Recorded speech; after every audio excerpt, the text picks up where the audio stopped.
Thank you all to be there again. To continue the day, we have today with us Sami Khatib. I'm really happy, Sami, that you are here. It was an older project to invite you. We didn't do it before. We met in Pristina in Summer School, a school that is founded by Albert Heta, who spoke yesterday.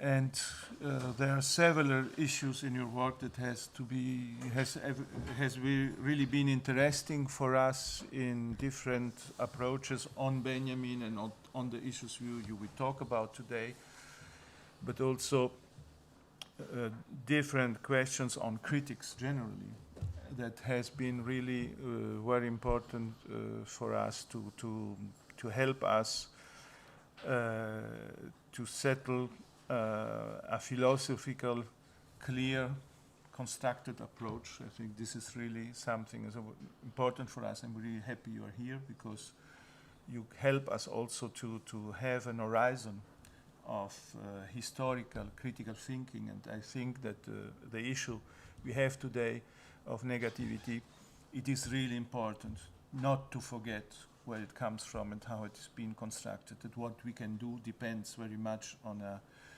a clear approach also of historical, philosophical approach. So I'm very happy to have you here, and Sami's writings are very easy also to be found. You know, of an academia side, you have very much of your work published, so that it's really easy to look for the name, and you will find very easily an important amount of the work you did. And there is also the introduction to your book on Benjamin, that it has been an important work for you. Now you are teaching in the University of Art and Design in Karlsruhe, and you has always had a very important link also to art schools in your career. That is a very interesting point for also for us. And in Beirut, you founded also the BICAR, that is the, give me the name again, please. Beirut Institute for Critical Analysis and Research. Analysis and Research, yes. And that is also an important element of your work. You are constructing with different people kind of school, of critical school, that we hope to see.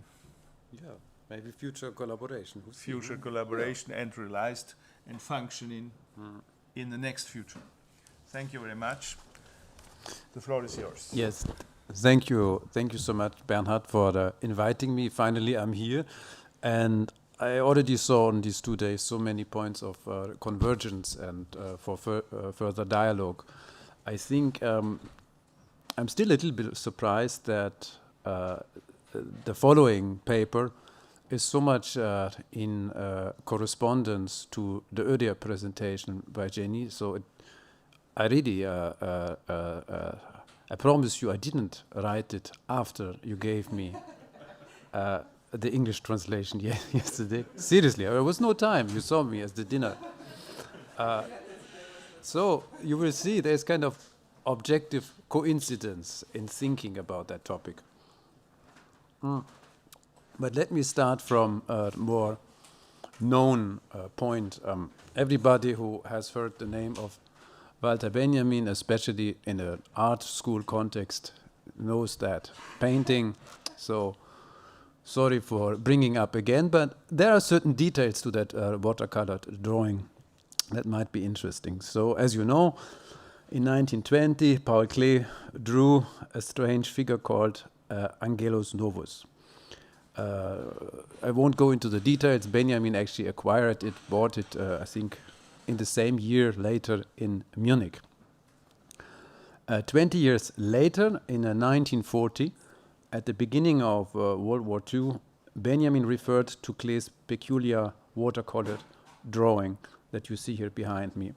In his last text, you also probably know, it's called Thesis on the Concept of History, Thesen über den Begriff der Geschichte. Benjamin introduced the now famous angel of history, an allegorized condensation of his reflections on historiography, Marxism, and Messianicity. I'll read the thesis again, in English this time. So there's a picture by Klee called Angelus Novus. It shows an angel who seems about to move away from something he stares at. His eyes are wide, his mouth is open, his wings are spread. This is how the angel of history must look. His face is turned toward the past. Where a chain of events appears before us, he sees one single catastrophe, which keeps piling wreckage upon wreckage and hurls it at his feet. The angel would like to stay, awaken the dead, and make whole what has been smashed. But a storm is blowing from paradise and has got caught in his wings. It is so strong that the angel can no longer close them. This storm drives him irresistibly into the future, to which his back is turned, while the pile of debris before him grows toward the sky. What we call progress, Fortschritt, is this storm. Those who know the drawing might also have noticed that Benjamin's description does not really fit those wings. Don't start there. Others have said, thank you for the translation. Der Engel sure is masculinum in German, but there's no point in saying he here because there's also a female figure of an angel that Benjamin referred to in this more enigmatic fragment called Agedesaurus Santander from 1933. So much on issues of translation, and for those who are more interested, there are so many interpretations of what that angel actually is looking at, what is the difference of gaze and vision here. I also wrote about it. I sampled a couple of arguments here, and what is the movement that we are actually seeing. However, we know the thesis on the concept of history, number 9, is not an artist or a commentary on an artwork, but an allegorical condensation of an entire concept of history, Benjamin's famous last text. So we cannot expect here a one-to-one illustration. Of course, the angel and his gaze, you see the two eyes here, have always been read as an emblem of Benjamin's own messianic concept of history and his allegedly melancholic yearning for the restoration of a lost and catastrophically crushed past. This personification, however, misses the function that Benjamin gave this allegory in the context of his historical materialist writings. To begin with, the figure of the angel neither represents Benjamin himself nor contains the abbreviated essence of his concept of history. In the monotheist tradition, angels are messengers, neither fully human beings nor divine entities, living in the interstices of historical immanence and eternal transcendence. Benjamin clearly emphasizes the difference of our historical perspective vis-a-vis the angel's view. You have this here in italics in the original version. In the typo script, you have it even in spaced out letters. Us and the angel, no? There's different viewpoints. Nevertheless, as many readers of Benjamin have pointed out, the angel of history's gaze can be read as melancholic. What the angel sees is predicated on what he wants, to awaken the dead, to make whole what has been smashed. As we shall see, this desire can be read in a revolutionary and also restorative way. For perceiving history as catastrophe is still bound to the desire of a non-catastrophic course of events. The angel of history has not given up yet. His wings, as we have heard, are caught in the wind of catastrophic history precisely because the angel still wants to close them and to be able to commence his flight. Yet only a messianic standstill of history, a cessation of history's catastrophic course, would allow the angel to do this. In 1940, such an emergency break to arrest catastrophic history is, as we know, is or was out of reach. So, is the angel of history actually a figure of defeat, limited to the work of mourning? In his classic article from 1917, you may know this one, Mourning and Melancholia, Trauer und Melancholie, Sigmund Freud distinguished melancholy from mourning, whereas, quote, mourning is regularly the reaction to the loss of a loved person or to the loss of some abstraction. Melancholia, on the contrary, is, quote, a pathological disposition, for it fails to do the work of mourning to withdraw libidinal energy from the lost object and to finally move on to another object. In this way, the melancholic patient remains fixated to the lost object, internalizes it, and identifies herself with the desired yet impossible object. This pathology is complicated by the fact that, to quote Freud, the patient cannot consciously perceive what he or she has lost either. Therefore, as Freud concludes, melancholia is in some way related to an object loss which is withdrawn from consciousness, in contradistinction to mourning, in which there's nothing about the loss that is unconscious. So during the work of mourning, the mourner is conscious about her lost object. The melancholic, on the contrary, is narcissistically conscious only about her loss, yet has no consciousness of her lost object. Therefore, melancholy cannot let go of the lost object. Rather, it internalizes or swallows it. As a result, melancholy fetishizes the loss itself up to the degree of identification without knowing exactly what has been lost. In this way, as Freud put it, an object loss was transformed into an ego loss, and the conflict between the ego and a loved person into a cleavage between the critical activity of the ego and the ego as altered by identification. End of quote. Melancholy is thus not triggered by the lost object, but by loss itself. But what is a loss without its object? Commenting on Freud, Giorgio Agamben drew the conclusion that melancholy is a strategy of the psyche to avoid the chance of real loss. For the object has never been possessed in the first place, therefore there is nothing really to lose.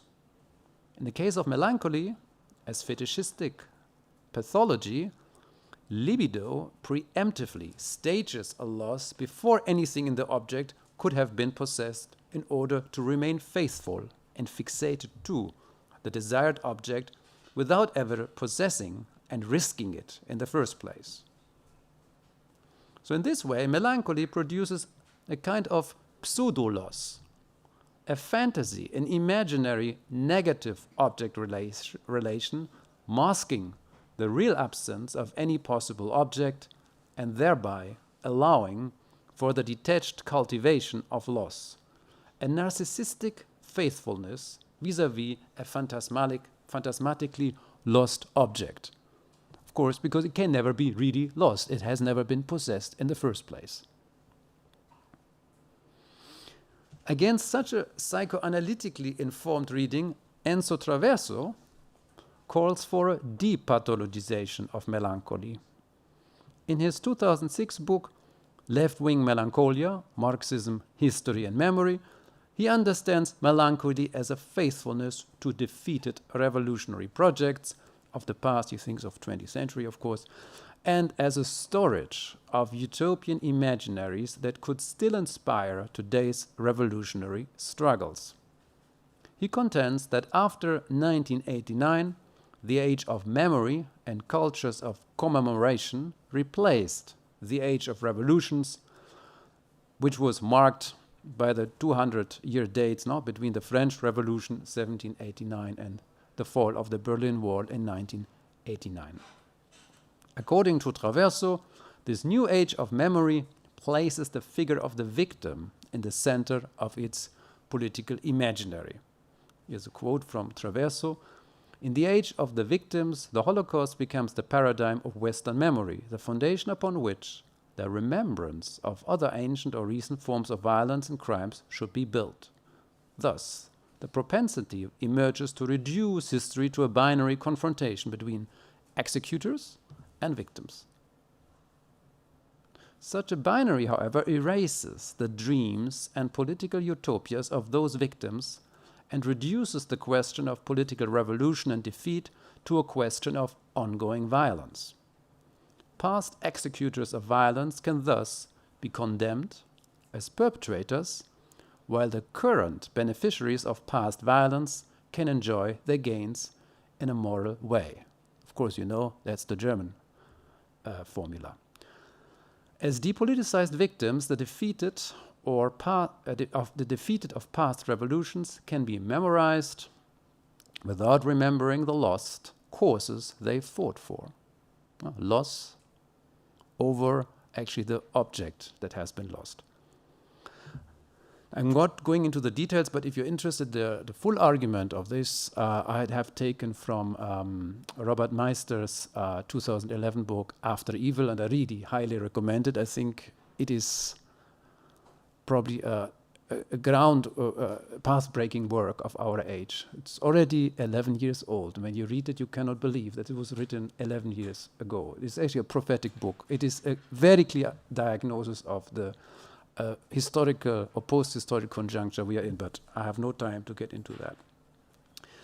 It is against such a depoliticizing, if not reactionary project of memory politics that Traverso mobilizes and transvalues left-wing melancholia as a residual form of fidelity to lost revolutionary projects. This is a longer quote by Traverso. In Freud's terms, we could define left melancholy as the result of an impossible morning. Communism is both a finished experience and an irreplaceable loss in an age in which the end of utopias obstructs the separation from the lost beloved ideal, as well as a libidinal transfer towards a new object of love. Because of the end of utopias, a successful mourning could also mean identification with the enemy. Lost socialism replaced by accepted capitalism. If a socialist alternative does not exist, the rejection of real socialism inevitably becomes a disenchanted acceptation of market capitalism, neoliberalism, and so on. In this case, melancholy would be the obstinate refusal of any compromise with domination. If we abandon the Freudian model and depathologize melancholy, we could see it as a necessary premise of a mourning process, a step that precedes and allows mourning instead of paralyzing it, and thus helps the subject to become active again. End of quote. So if left-wing melancholia can enable the process of, to quote Traverso again, rethinking a revolutionary project in a non-revolutionary age, we could ask whether and under what conditions could we revisit and even restage historical struggles for revolutionary justice. How could we think of a revolutionary encounter between past and present without falling into the traps of compulsory forms of historical repetition? And here the works of Benjamin and Marx come into play. Today, however, one could claim that Benjamin's so-called messianic or redemptive Marxism has been co-opted and transformed into the ideological justification of memory politics and the fetishization of empathy with the depoliticized figure of the victim. Of course, the first clay watercolor painting is precisely the emblem of, I would say, this kind of appropriation of Benjamin. As Traverso claims, quote, the memory of the Gulag erased that of revolution. The memory of the Holocaust replaced that of anti-fascism, and the memory of slavery eclipsed that of anti-colonialism. End of quote. For such memory politics, quote, the remembrance of the victims seems unable to coexist with the recollection of their hopes, of their struggles, of their conquests, and their defeats. End of quote. In such a discursive setting, Benjamin's Angel of History functions indeed as an emblem of memory and melancholia in this pathological sense. But what if such a reading falls into the traps of a melancholic fetishization of a phantasmatic loss as mentioned before? Does not today's memory politics perform the gesture of staging a pseudo-loss before anything in the political struggle could have been lost? As Slavoj Žižek he reminds us, this is from 2000, what melancholy obfuscates is that the object is lacking from the very beginning, that its emergence coincides with its lack, that this object is nothing but a positivization of a void or lack, a purely anamorphic entity that does not exist in itself. The paradox, of course, is that this deceitful translation of lack into loss enables us to assert our position of the object. What we never possessed can also never be lost. So the melancholic, in his unconditional fixation on the lost object, in a way possesses it in its very loss. No? He follows here the argument of Agamben's reading of Freud. As I will argue, Benjamin's allegory of the angel of history can be read in this way. Messianic redemption does not articulate a desire for a lost object, a redeemed history in which the smashed will be repaired and made whole again, but structures history as lack, rather than suggesting an apocalyptic either-or scenario in which the fallen world is counterposed to a redeemed messianic world after the end of history. Benjamin insists that historical time is time, quote, shot through with splinters of messianic time. Without this messianic tension, history would be reduced to what he calls homogeneous empty time. Of course, this is the time of there is no alternative, we heard before. It is in this sense that history is ontologically incomplete. It lacks its messianic completion, fulfillment, and end. And it is only this structural lack that makes history historical. History is incomplete.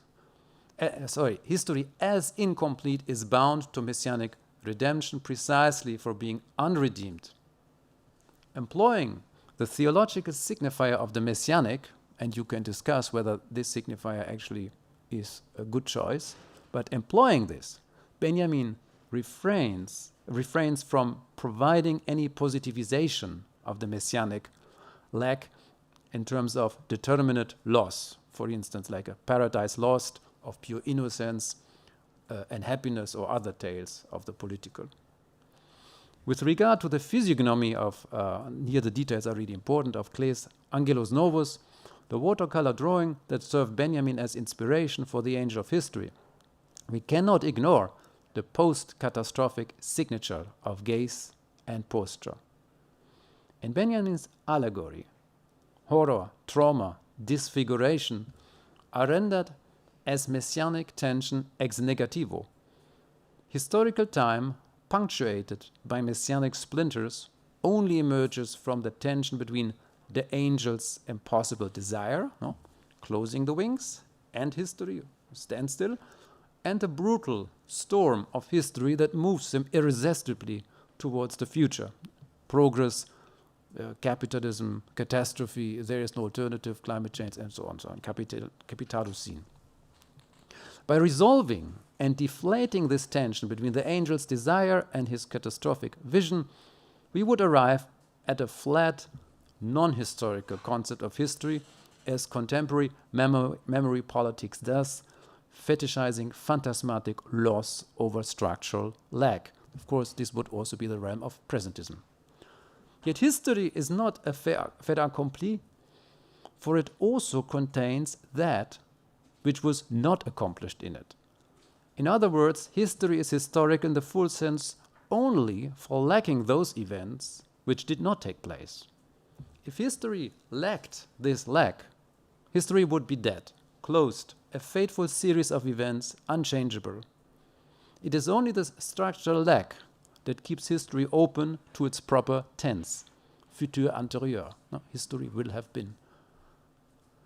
Zizek rightly points out that Benjamin's peculiar Marxism relies on a revolutionary act within class struggle, an act that retroactively or nachträglich actualizes a past that until now has not existed yet. The history that was called progress negated a past that did not properly happen. Therefore, in order to understand a past epoch properly, it is not enough to account for the historical conditions out of which it grew. Of course, this would be the historicist's view. Rather, one has also to channel, or you may say conjure, the utopian hopes that were betrayed and crushed by history. Understood in this way, messianic redemption is not about some apocalyptic intrusion from outside, but about the restoring, or if you prefer theological terms, restitutio in integrum or tikkun, as a Kabbalistic word, of the past's repressed potentialities. This restoration is not a conservative act, but it is opening. It exposes the present as changeable. The task is not to rewrite history from the perspective of the present, but to destabilize the seemingly solid ground of the present as historical outcome of the past. Without its repressed potentialities, the past never arrives at the point where it can become history in its proper full sense. But what follows from this? Do we arrive at history only by conjuring the specters of a traumatic past that keeps on haunting us precisely because it took place only negatively? 14 years after Benjamin's death, Jacques Lacan wrote, that's a famous quote from his early writings. You see it here on the bottom. History is not the past. History is the past insofar as it is historicized in the present. Historicized in the present because it was lived in the past. So this categorical distinction between past or le passé, Vergangenheit, and history, l'histoire, Geschichte, is also at stake in Marx's famous article on the 18th Brumaire from 1852. It's also a very famous quote, but I gave it to you here, the first one. Humans make their own history, but they do not make it as they please. They do not make it under self-selected circumstances, but under circumstances existing already, given and transmitted from the past. The tradition of all dead generations weighs like a nightmare on the brains of the living. End of quote. The psychoanalytic name of this nightmare might be trauma. In a historical psychoanalytical sense, the past is not simply gone or dead, but undead. It haunts the present like an Alp, as Marx writes in the German original. An Alp is an elf, a figure from Germanic mythology that was believed to cause nightmares, Albträume or elf dreams, by sitting on the chest of the sleeping person. If we read this image with Benjamin, we might add that as long as the experiences of what Benjamin calls the tradition of the oppressed are erased and flattened into the linear representation of Victor's history, history's repressed will return on a displaced scene in a distorted shape, as specters. Or Albträume, no? Nightmares. Benjamin, however, does not affirm this kind of spectrality. In contrast to Derrida's specters of Marx, Benjamin still invokes the desire to end the past's undeadness. In other words, we have to distinguish here at least between two forms of repetition. And this is the other quote, also famous, Marx. Hegel remarks somewhere that all facts and personages of great importance in world history occur, as it were, twice. He forgot to add the first time as tragedy, the second as farce. So the farcical form of repetition was back then the formula of the failed revolution of 1848, whose revolutionary imagination came up with, as Marx put it, nothing better than to do a parody. The parody of 1789. Marx, however, does not categorically reject any form of quoting from the past. The lack of tragic authenticity is not his concern.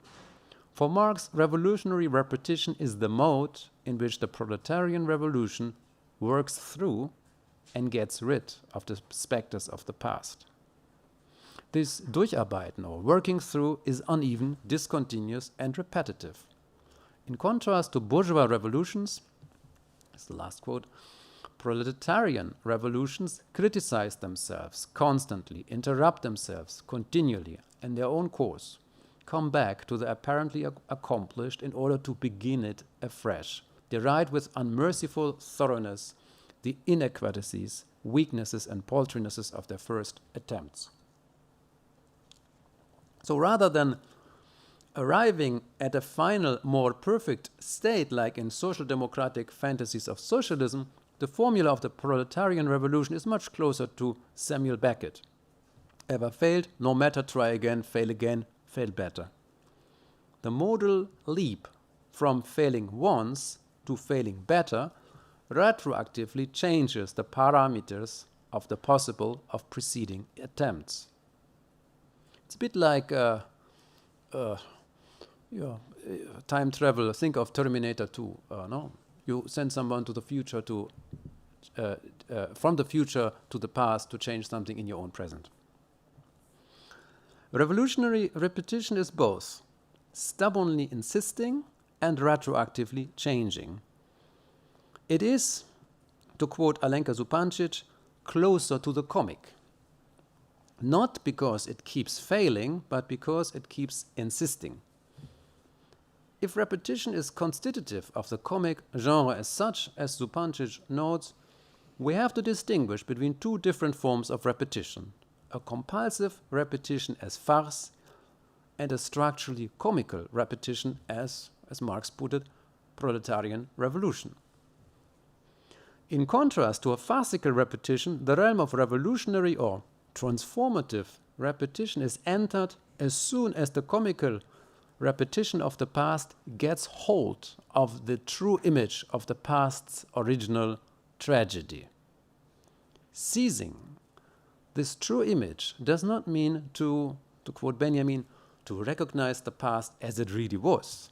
Rather, articulating the past historically, as Benjamin reminds us, means appropriating a memory as it flashes up in a moment of danger. You recognize this is a quote also from the thesis on the concept of history. Setting aside what the subject of such memory could be, let me rephrase Benjamin's insight with regard to Marx. Seizing the true image of the past as it flashes up at the moment of its recognizability is nothing else than repeating the past in its full potentiality and actualizing the scope of its failures and defeats in the here and now. Or, put differently, the act of failing again and the act of seizing the true image of the past are actually the same act of transformative repetition, yet seen from different perspectives. Such an act of repetition repeats a past that has never been there in the first place and thereby grasps the true image of something in which it intervenes.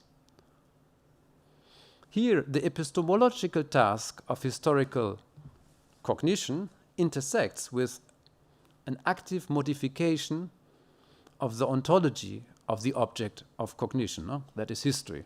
It is not that there is a spectator and here's history and you can have some kind of contemplative relation between the two. Such an epistemo-political act of repetition needs to be differentiated from the melancholic fetishization of a past that never was. If we read if we read Marx with Freud and Benjamin, the farcical repetition of history does not only reveal itself as a reactionary fantasy, but also as the flip side of the melancholic staging of fake loss. The loss of a past that has never been possessed in the first place because it never was. It is not by coincidence that such a phantasmatic past stands in the center of the fascist desire. Historical fascisms and all forms of contemporary neo-fascism converge in the attempt to repeat and restore a past that never was, thereby renouncing the emancipatory potentials of a present that has never been possessed in the first place. In this way, the melancholic longing for some impossible lost object of history, a true nation, a true race, community, language, culture, a land, and so on, other stuff probably, results in the political foreclosure of the present. Such a fascist predicament of history as the narcissistic quest for restoring a phantasmatically lost object can be avoided if melancholy is understood as the fidelity to history as structural lack. Understood in this way, left-wing melancholia is not only an antidote to the fascist repetition of history as farce, but also a critique of today's presumably post-ideological memory politics, which commemorates the past only as a history of violence by depoliticizing sanctified groups of victims. Memory politics thus culminates, as Robert Meister put it, in the tautological doctrine of today's hegemonic human rights discourse. Today, the evil is past because the past is evil. Such a reduction of history to a history of cruelty does not account for structural injustice and the insisting struggles that failed at changing that history. As we said before, failure does not mean failing at attaining the lost object of historical desire, but bearing witness to the negativity of history as structural lack. It is in this sense that melancholy, in its non-perverted meaning, could be the name of a different kind of memory, which is dedicated to the comical sequence of insisting on repeating the past in its full potentiality. Despite its stubborn insistence, however, the repetitive act of trying again carries no guarantee of failing better. The political danger of missing the true image of the past as it flits by is real and might in fact lead to a change from bad to worse. The question, however, remains: is the comedy of failed revolutions ultimately doomed to live on as left-wing melancholia? What is at stake in defending such a melancholic affect and imagination against the farce of today's culture industry of commemoration and its customized production of a memory without history? It is up to every new present to pose and decide this question anew. Of course, I don't have an answer, but thanks for your attention.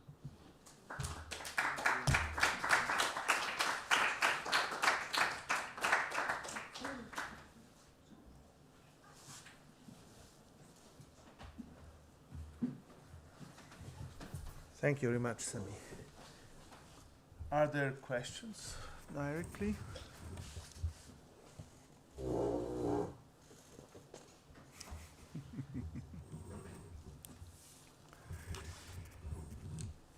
There is, Jenny, an element I was thinking now, hearing the end of your presentation, about one of the reasons in your PhD that make you could choose Marteller and not the others that has to do very much with these questions of how you put melancholia, how you put the switch of melancholia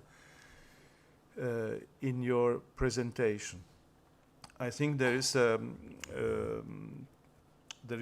point, I don't know if it is a question, but it seems to me a very important point, that in this reading of Melancholia, it remains in the end of the presentation the possibility of the worst. Because repetition can bring to a worst solution, so that history, the tentative of the say, let's say, to change history or to repeat this lost this lost conflict, No, because Melancholia, you say? yes. But I just tried to think with Traverso. Mm-hmm. Let's accept Melancholia as a perverse, fetishistic, even possibly fascist attachment to a lost past that has never existed. Mm-hmm. Okay, this is fantasy. This is a narcissism, sure. But Traverso tries to wage a battle within Melancholia itself, to salvage Melancholia and say, no, there is not good morning and bad Melancholia. No, we should actually, Zizek is right, I think, here to read with Lacan, Melancholia can be a faithfulness to history as loss, as lack, structural lack, because history is also that which it is not. So, in the end, it's not to be against Melancholia, but to depathologize Melancholia and actually steal it away from the I would say the neo-fascist discourse, because you can also have, say, at the core of most fascist movements, there is a certain melancholic yearning to something unattainable, some lost community, some lost, primordial unity that we would like to restate. And I mean, these things are together, and I think today we should reclaim maybe left-wing melancholia, even though, Benjamin was the one who coined left-wing melancholia and was completely against it in the 1930s and said this is like a hobby of bourgeois pseudo-activists who indulge in demanding a politics, as he said, outside of the realm of the possible, dreamers, beautiful souls, romantic utopianists he doesn't want to associate with. He is on the Brechtian side, of course, of a communist realpolitik. But I agree with this. So that's not what, it was not the point I was trying to point out. The point was more in the fact that it could be this restored relation to the lack brings in the possibility again that this repetition could be a possibility on reacting, bringing history to act again in a maybe positive way, but also maybe worst solution. Yeah, you never know. You never know. Yeah, but so the question was more about what is this point of the possibility that history becomes worse than before. The subjectivity of the situation is so important. Yes. And then I wanted to hear a little bit more on this point of the subjectivity and the possibility that even history becomes worse than before. It's still what I have the impression could be that is still a vital approach, even if history becomes worse. So that's what the point I wanted to ask you to explain a little more. Yeah, I mean, I have nothing to explain there. I can just say, I don't know. I think your take on Martala, Jenny, is a way of finding a posture, a kind of affect, a kind of modus vivendi of the situation, of not accepting either memory politics, presentism, or fascist desire for lost object, but to live in this kind of interstices of exposing yourself to danger of history, living as historical subject in a non-historical or post-histoire era, without coming heroically with this gesture of, look, this is what I risk. I will put all my, my bets on my communist wager and let's go, here's the flag and let's move. Of course not. But there is also, I would say, kind of a, you can say, ideological divestment from today's otherwise post-heroic gestures, which I like so much about the sequences of Martara that you showed us, where you have many things. It's not resignation, absolutely not. Maybe sometimes even a kind of Bartleby, I prefer not to gesture. I'm not part of this, and especially I don't contribute to making sense for something which I already have understood is utterly senseless.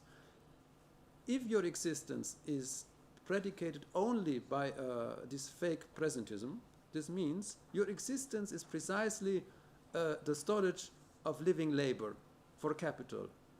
You come from nothing, you will be nothing, and your lifetime will be abstract labor time for capital being more capital in the future. And that's this is the essence of what you are. Anything else is ideology. So how to live with this? What is the kind of affective space to live knowing this and rejecting all kind of fake remedies of my God, precisely God, land, or see, it's not the goal, the way is the thing, or some esoteric wisdom. See it as a challenge, or blah blah, all this nonsense that you can, or like self-improvement, the neoliberal care of self ideology. I don't know, all these literature of how to improve your life, life coaching. All this kind of culture industry of utterly stupidity, which poisons our social relations. I mean, at least there is this gesture of, I don't have an answer really. I have no answer. It can really go from bad to worse. But I see some kind of, that's why theater is so great in doing this. I mean, beyond the content, it shows almost, in Brechtian terms, I would say, a Haltung, a posture, a kind of affective divestment from that. And so I think your paper should have been now, I mean, the other way around, because I think it's not answered, but a way of relating to this situation. And I think the term of affect is very important in what you're saying, because it is a vital potentiality that is not seen from the result, but is seen in the moment of its existence.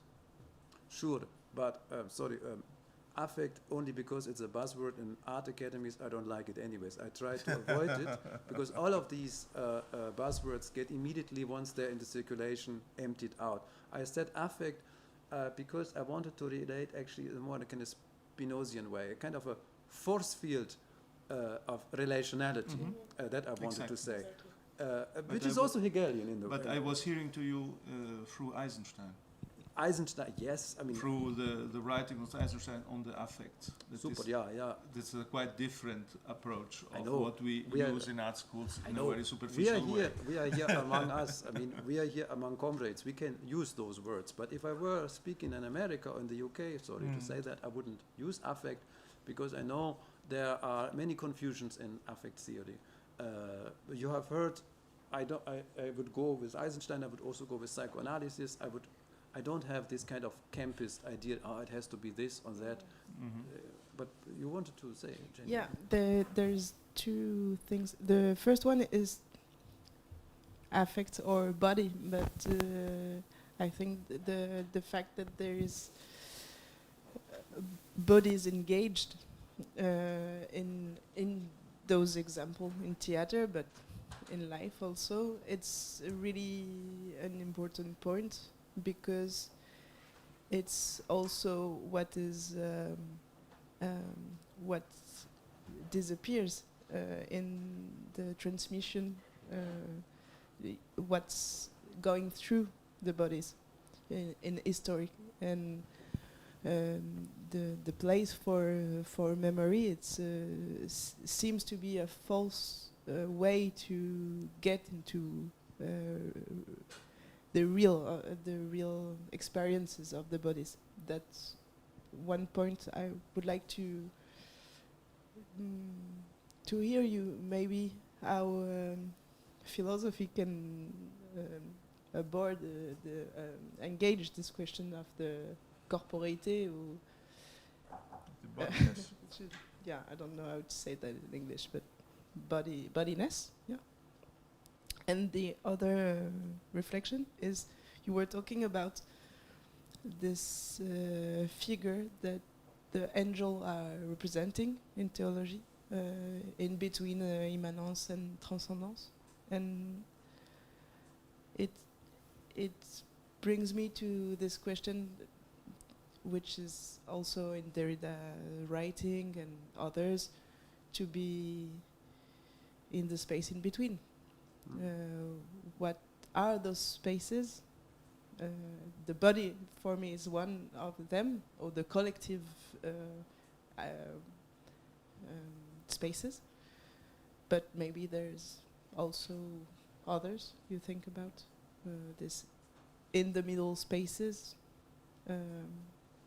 in our experiences. How can we translate this kind of spaces? You know, Benjamin has this term of collective body space, no? In the essay on surrealism. I think you answered the question, because body is not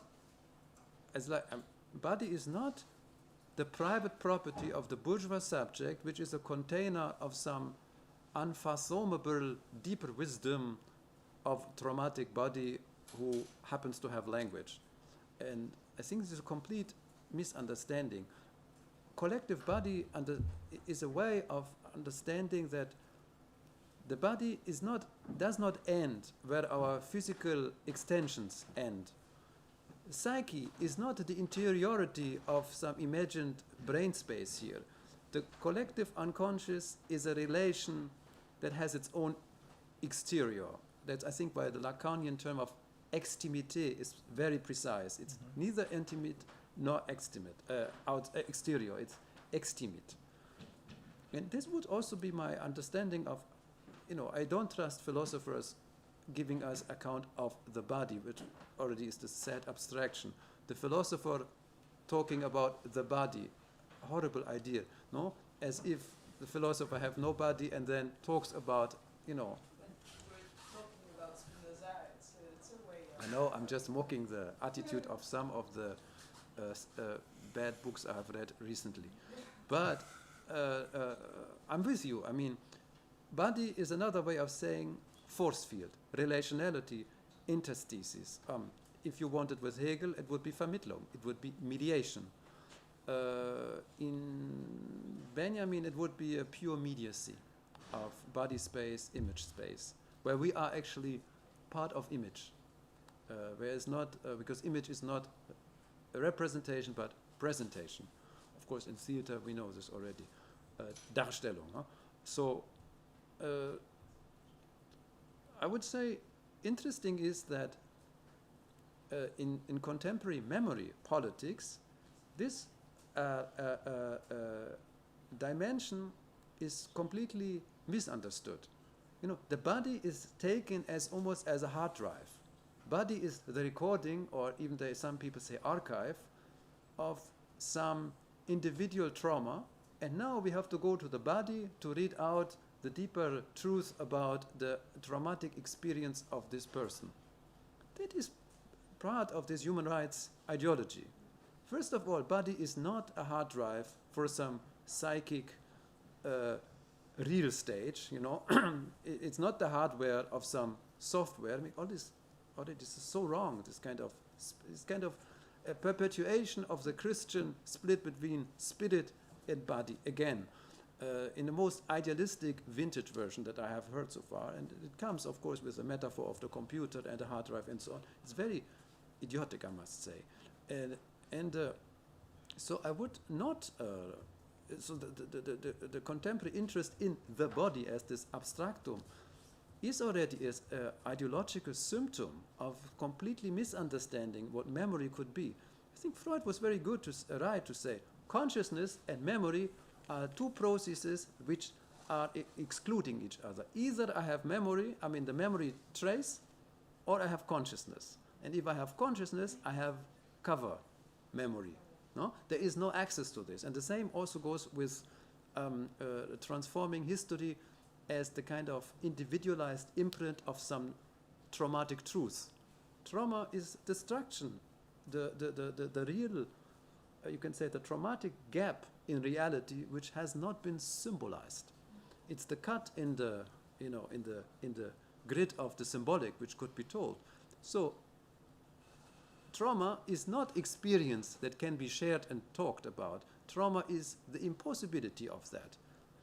And again, here memory politics treats bodies, other also externalities as kind of hard drive storage of some deeper wisdom which then could be assigned individually to trauma and then be transmitted on.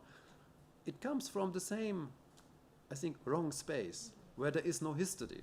I mean, that's the summary of what I try to say with Benjamin is, if there is no trauma in history as, melancholy, as fidelity to structural, to lack, there is no history. History is what it is and what it is not. And what it is not is utopia, trauma, dream, extremité of collective body, through history. And of course I have no answer to this, but I think going back, these are modernist figures, of course, you also mentioned Eisenstein, gives us an understanding of the objective stupidity of today's ideology, which still comes with the promise of some fake activism, liberal humanitarian engagement and so on. I think this is the worst of all. I would rather do nothing than being part of this. Of course, you say, I'm speaking here, I'm already doing something. So, of course, we are all part of this ideological chain of valorization, unfortunately.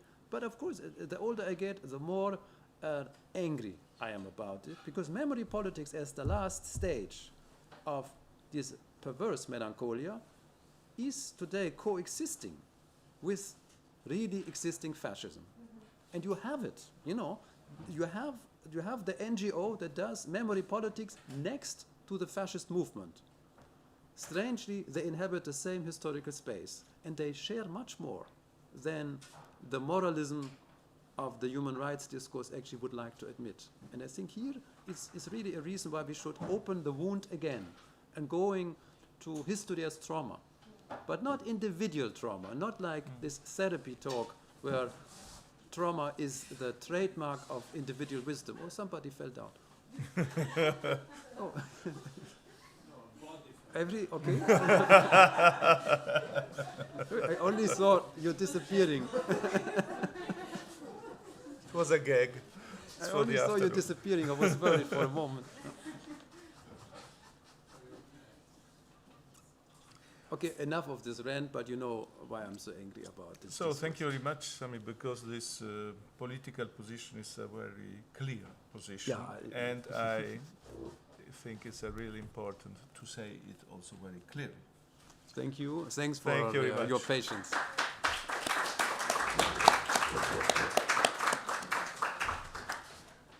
So now we sweep over to the next discussion.